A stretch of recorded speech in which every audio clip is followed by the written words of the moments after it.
Subscribe कीजिए ज्ञान okay channel को और गवर्नमेंट जॉब्स, गवर्नमेंट स्कीम और रिजल्ट से रिलेटेड अपडेट का नोटिफिकेशन पाएं सबसे पहले और सबसे तेज।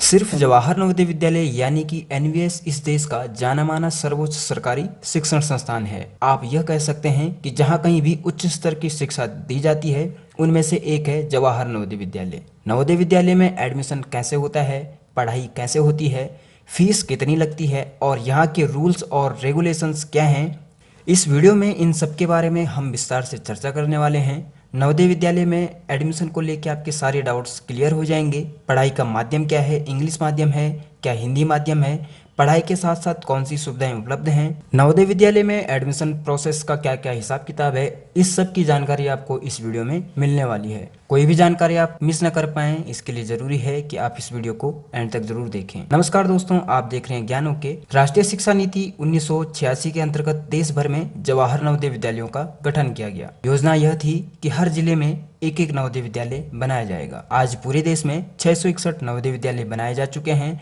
अगर हम बात करें एडमिशन की, तो हर नवोदय विद्यालय में हर साल 80 बच्चों का चयन होता है कक्षा 6 में। यहाँ एक बात काफी महत्वपूर्ण है कि नवोदय विद्यालय में एडमिशन केवल कक्षा 6 में ही नहीं होता है, बल्कि कक्षा 9 और कक्षा 11 में भी एडमिशन होता है। लेकिन ये तभी होता है जब कुछ सीटें खाली बच जाती हैं। साथ ही यदि कोई विद्यार्थी किसी वजह से विद्यालय छोड़ देता है तो उसकी जगह नए बच्चों को लिया जाता है कक्षा 9 और कक्षा 11 में। कक्षा 9 में सिलेक्शन के लिए टेस्ट लिया जाता है, जबकि कक्षा 11वीं में सिलेक्शन के लिए कक्षा 10 की मार्कशीट देखी जाती है। कक्षा 6 में एडमिशन हर साल एंट्रेंस एग्जाम के माध्यम से होता है।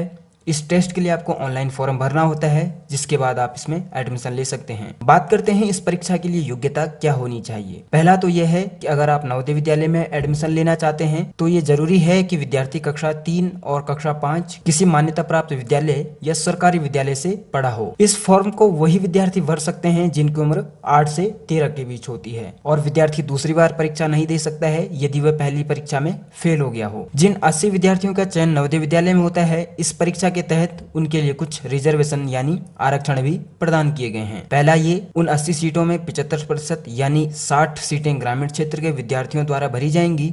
दूसरा ये कि एससी और एसटी से बिलोंग करने वाले छात्रों को कुल मिलाकर उस जिले में उनकी आबादी के आधार पर अधिकतम 50% का आरक्षण मिल सकता है, लेकिन कम से कम एससी को 15% और एसटी को 7.5% का आरक्षण ही मिलता है। इसमें ध्यान देने वाली बात यह है कि कुल सीटों का 1/3 यानी लगभग 27 सीटें लड़कियों द्वारा भरी जाती हैं और 3 सीटें दिव्यांगों के लिए आरक्षित होती हैं। अभी तक हमने एडमिशन को लेके बहुत ही बेसिक बातें समझी हैं। अब समझते हैं नवोदय विद्यालय में पढ़ाई के स्वरूप को। नवोदय विद्यालय की स्थापना ही 3 भाषाओं के कॉन्सेप्ट को लेकर की गई है। यहाँ 3 भाषा कहने का मतलब है, पहला क्षेत्रीय भाषा, दूसरा हिंदी और तीसरा इंग्लिश। 6वीं से लेकर 8वीं तक नवोदय विद्यालय में क्षेत्रीय भाषा में पढ़ाई होती है। साउथ इंडिया में यह माध्यम इंग्लिश भी हो सकता है। आपको बता दें कि नॉर्थ इंडिया में 6वीं से 8वीं कक्षा तक अधिकतर नवोदय विद्यालयों में हिंदी माध्यम से ही पढ़ाई होती है। उसके बाद 9वीं से 12वीं तक की पढ़ाई इंग्लिश मीडियम में ही कराई जाती है। नवोदय विद्यालयों में एक बहुत ही अच्छा कॉन्सेप्ट है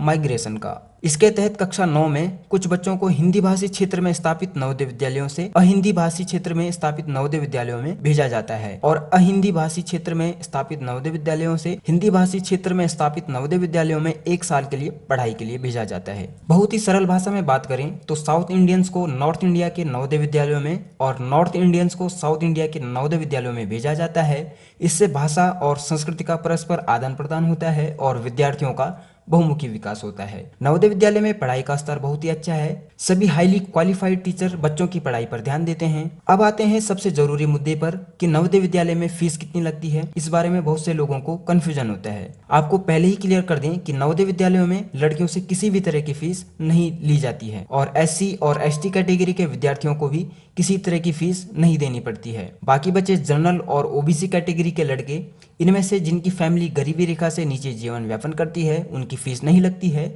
और बाकियों की 600 रुपये प्रति माह फीस लगती है, और जिनके अभिभावक सरकारी नौकरी में हैं उन्हें 1500 रुपये प्रति माह देने होते हैं। ध्यान रखें कि यह फीस आपको सिर्फ कक्षा 9 से 12वीं कक्षा तक देनी होती है, यानी 8वीं क्लास तक नवोदय विद्यालय में किसी भी प्रकार की फीस नहीं ली जाती है। इस वीडियो में हमने आपको बताया कि नवोदय विद्यालय क्या है, यहाँ फीस कितनी लगती है, कितने बच्चों का सिलेक्शन होता है, इस सभी के बारे में आपने इस वीडियो में जाना। और कुछ ऐसे टॉपिक्स हैं जिन्हें विस्तार से बताने की आवश्यकता है, जैसे नवोदय विद्यालय का फॉर्म कैसे भरा जाता है, नवोदय विद्यालय में सिलेक्शन होने के बाद कौन कौन से डॉक्यूमेंट्स लगते हैं और नवोदय विद्यालय में सिलेक्शन की पूरी प्रक्रिया क्या है। आगे इन टॉपिक्स पे हम वीडियोस बनाएंगे, इसके लिए आपको चैनल को सब्सक्राइब कर लेना है और बेल आइकन को दबा लेना है। साथ ही अगर आपका नवोदय विद्यालय से रिलेटेड कोई क्वेश्चन है तो आप कमेंट बॉक्स में लिख सकते हैं।